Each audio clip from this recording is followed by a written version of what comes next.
Hello बच्चों, let's read this question. The question says a rope of length 20 meter is kept on frictionless surface and a force of 5 Newton is up its end. Find the tension in rope at 5 meter from this end. Option first 5 Newton, option second 2 Newton, option third 3.75 Newton and option fourth 4 Newton. हमें बोला गया कि 20 metre लंबाई की एक रस्सी है जिसको एक फ्रिक्शनलेस सरफेस पे रखा गया है। इसके एक सिरे पे 5 न्यूटन का हम बल लगाते हैं। तो जिस सिरे पे बल लगाया है उससे 5 मीटर की दूरी पे जो बिंदु है वहां पे आपको टेंशन फोर्स निकालना है। ठीक है, तो बात करते हैं हम लोग की कंसेप्ट की। बात की जाए यदि की कंसेप्ट की, तो यहाँ पे क्या की कंसेप्ट हमारे पास यूज होगा। सबसे पहले ये देख लेते हैं कि हमारे पास व्यवस्था क्या होगी। जैसे ये मेरे पास कोई रस्सी है, ठीक है, ये मेरे पास रस्सी है, इसके एक सिरे पे इसने फोर्स लगा दिया है 5 न्यूटन का। मैं यहाँ पे मान लेता हूँ कि ये 5 मीटर का वो एंड आ गया। ठीक है, तो इस पॉइंट पे मेरे को क्या चाहिए, टेंशन फोर्स चाहिए। तो आप एक चीज़ देखिए कि इसको मैं थोड़ा सा बड़ा करके दिखाऊं तो ये उसके पीछे वाला हिस्सा आ गया, ये बीच का हिस्सा मैं मान लेता हूँ जहाँ पे मेरे को टेंशन फोर्स चाहिए, ये आगे वाला हिस्सा आ गया, यहाँ पे 5 न्यूटन का फोर्स लग रहा है।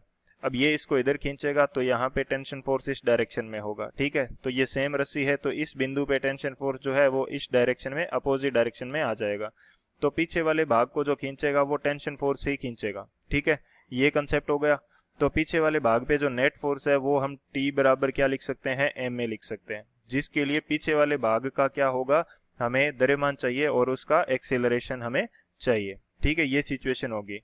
तो इस चीज से हम की कंसेप्ट यहाँ पे समझते हैं कि जो टेंशन फोर्स है, tension force, tension force on any point, any point of rope, tension force 8 लिखेंगे इसको, 8 any point of rope will be T is equal to M A, T is equal to M A, जहां पे M क्या है, M is mass of rope behind that point, यानी कि उस point से पीछे जितनी रस्सी है उसका मास है ये, बिहाइंड दैट पॉइंट। ठीक है, ये हमारे पास रहेगा पहला की कंसेप्ट। सेकंड मैं बात करता हूं कि जो एफ नेट है वो क्या हो जाएगा, वो हो जाएगा total mass into A net. ठीक है, पूरी रस्सी का एक्सीलरेशन हम यहाँ पे कवर करेंगे। तो ये दो की कंसेप्ट हो जाएंगे। इन दोनों की कंसेप्ट की हेल्प से इस क्वेश्चन को सोल्व करते हैं। ठीक है, बात करी जाए यदि सॉल्यूशन की, तो सॉल्यूशन हमारे पास क्या होगा, हमें सेम वही कंसेप्ट यहाँ पे अप्लाई करना है। सबसे पहले तो ये देख लेते हैं कि पूरी रस्सी का जो एक्सेलरेशन है वो कितना होगा। ये 20 मीटर की रस्सी मेरे पास, इसका मास मैंने मान लिया कैपिटल एम। ठीक है, 5 न्यूटन का फोर्स इसके ऊपर लग रहा है, तो F net is equal to, F net is equal to mass into A net निकाल लेते हैं। ठीक है, तो ए नेट कितना आएगा, ए नेट आपके पास आ जाएगा, एफ नेट है 5, मास है कैपिटल एम। ठीक है, तो रस्सी का हर एक पॉइंट इस एक्सीलरेशन से ट्रेवल करने वाला है।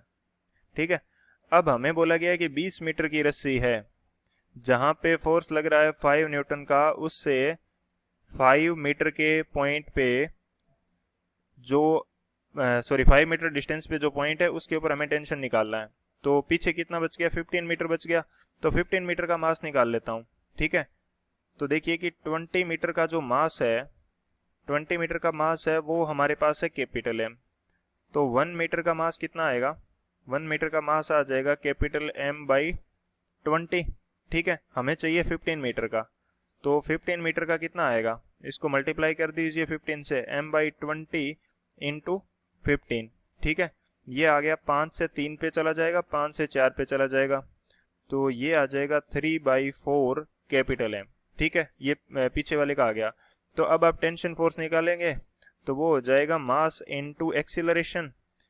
मास क्या है, मास है 3/4 कैपिटल एम, और एक्सीलरेशन क्या है, जो ए नेट हमने निकाला था वो, तो वो आ जाएगा 5 कैपिटल एम। ठीक है, अब एम से एम कैंसिल आउट, ये आ जाएगा आपके पास 15/4। तो कितना आ गया इसमें 15 में 4 का डिवाइड करिए, 15 के अंदर आप 4 का डिवाइड करिए तो हमारे पास टेंशन फोर्स आ जाएगा। तो ये लगभग कितना आएगा, 3 पे जाएगा 12, ठीक है, 3.75 न्यूटन जो है वो हमारे लिए टेंशन फोर्स आ जाएगा, 3.75 न्यूटन, ठीक है। तो कौन सा ऑप्शन हमारे पास करेक्ट आएगा, तो ऑप्शन जो सी है वो हमारा करेक्ट होगा। So option C will be the final answer. I hope you understood it well. Thank you. Keep learning with PW.